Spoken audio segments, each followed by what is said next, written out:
South Korea on Tuesday reported its first deaths from the MERS virus, following the largest outbreak outside the Middle East that has infected 25 people and triggered widespread public alarm.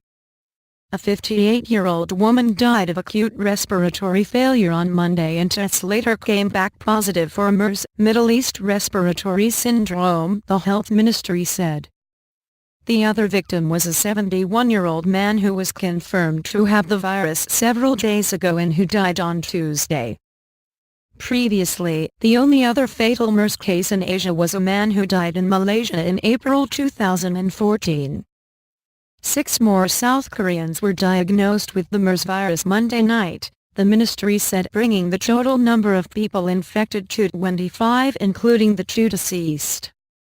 The first case, a 68-year-old man diagnosed after returning from a trip to Saudi Arabia, was reported on May 20. Around 750 people who were exposed directly or indirectly to the virus have now been placed under mandatory or voluntary quarantine. Health Minister Moon Young-bio appealed to anyone placed under voluntary quarantine for the 2-week incubation period to observe isolation guidelines. Those who are quarantined must be experiencing a lot of inconvenience in their daily lives, but please closely cooperate for the safety of yourself, your families and your neighbors, Moon said. He also urged citizens to wear surgical face masks in public places and to wash their hands frequently in order to ward off infection. Face mask sales soar.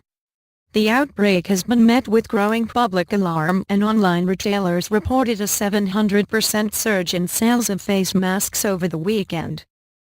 On Seoul stock markets, share prices of some pharmaceutical firms jumped by the daily limit of 15% on Tuesday, while those of airline and travel operators took a dive.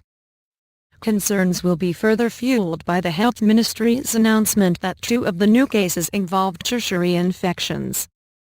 Previously, all the infections had involved patients in the same hospital as the initial carrier, their relatives or hospital staff with whom he came into contact.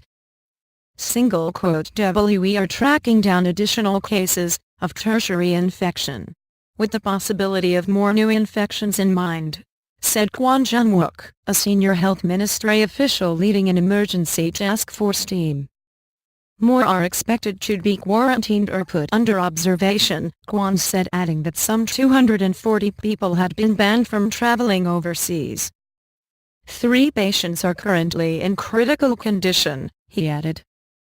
Acting Prime Minister Choi Kyung-hwan vowed all-out efforts to curb the spread of the virus, citing public concern that the initial response had been poor.